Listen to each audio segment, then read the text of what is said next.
अगले दिन सुबह होने से पहले छोटी बहन ने कहा, मेरी प्यारी अप्पी, मुझे आगे की कहानी सुनाओ ना। वो सौदागर और जिन वाली कहानी पूरी करो। मैं जानना चाहता हूं कि आखिर में क्या हुआ। तो सुनिए बादशाह जिन, ये दोनों कुत्ते मेरे भाई हैं और मैं इनका भाई हूं। जब हमारे वालिद की मौत हुई, उन्होंने हमारे लिए 3000 सोने की मोहरें छोड़ी। मैंने अपने हिस्से से दुकान खोली। मेरे भाई ने भी यही किया। हालांकि मेरे बड़े भाई ने अपना हिस्सा 1000 दीनार में बेच दिया और विदेश घूमने चला गया। वो अपने ऊंट के साथ 1 साल के लिए चला गया। एक दिन जब मैं अपनी दुकान में बैठ, जाओ कहीं और भीख मांगो, या खुदा मेरे भाई, क्या मैं इतना बदल गया कि तुम मुझे पहचान नहीं पाए? फिर मैंने उसे ध्यान से देखा। वो मेरा भाई ही था।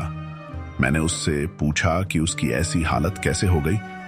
देखो भाई, तुम अपनी मर्जी से ही भी कुछ टाइम बाद मेरे दूसरे भाई ने भी कहा कि वो अपना सब कुछ बेचकर विदेश जाएगा। मैंने और मेरे बड़े भाई ने उसे रोकने की काफी कोशिश की, लेकिन कोई फायदा नहीं हुआ। ऊंट पर सवार होकर निकल कर चला गया।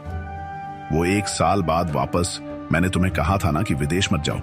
किस्मत को यही मंजूर था। अब मेरे पास फूटी कौड़ी तक नहीं बची है।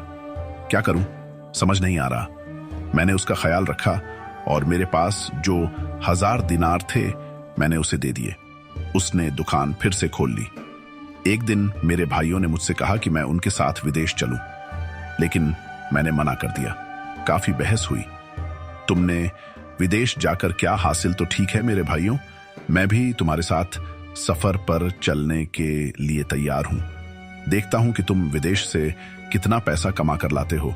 मुझे पता चला कि उनके पास तो बिल्कुल पैसे नहीं बचे। उन्होंने अपनी सारी कमाई अच्छे खाने और ऐशो आराम में खर्च कर दी।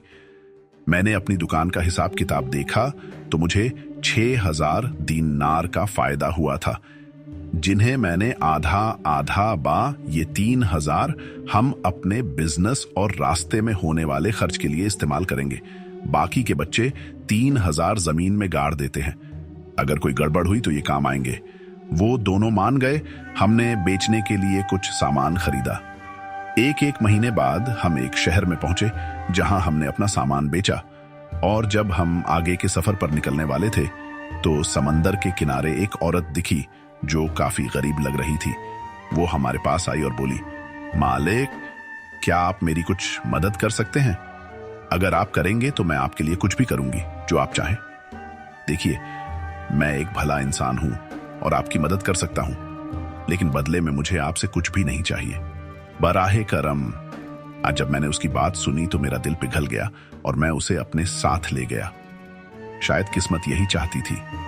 मैंने उसे अपने जहाज में जगह दे दी, लेकिन मेरे भाई मुझसे जलने लगे और उन्होंने मुझे मारने के लिए साजिश करनी शुरू कर दी। एक रात जब हम सो रहे थे तो उन्होंने मुझे और मेरी बीवी को समंदर में फेंक दिया।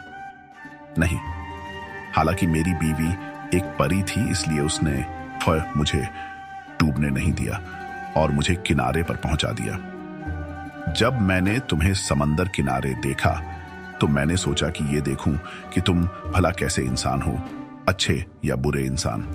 इसलिए मैं तुम्हारे सामने फटे कपड़ों में आई।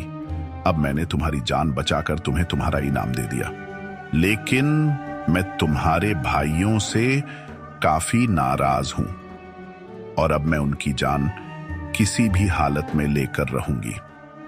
जरा सुनो, मैं तुम्हारा शुक्रगुजार हूं कि तुमने मेरी जान बघर पहुंचने के बाद मैंने अपने बचे पैसों से एक और दुकान खोली। एक दिन मैंने वहां 2 काले कुत्ते देखे तो अपनी बीवी से पूछा, ये दोनों कुत्ते आपके भाई हैं, ऐसा इनके साथ किसने किया? मैंने सारी बातें अपनी बहन को बताई और अब मैं अपनी पत्नी की बहन को ढूंढ रहा हूं, क्योंकि मेरे भाइयों के इंसान बनने का वक्त अब आ गया है। मैं इस आदमी को देखकर यहां रुक गया और मैंने तय किया कि मैं इसके और आपके भी जो कुछ होगा उसे देखे बिना यहां से नहीं जाऊंगा। तुम्हारी कहानी तो बहुत अच्छी है, इसलिए मैं इस व्यापारी की सजा का 3रा हिस्सा तुम्हें देता हूं। अगर मैं तुम्हें इनसे भी अच्छी कहानी सुनाऊं तो क्या तुम मुझे व्यापारी की सजा का बचा हिस्सा दे दोगे?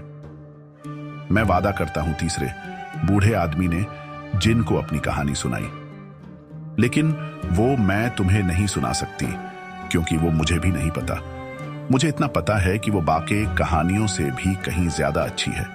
तुम और तुम्हारी कहानियों की वजह से अब मैं, वाह अप्पी, आपने तो बहुत ही शानदार कहानी सुनाई है।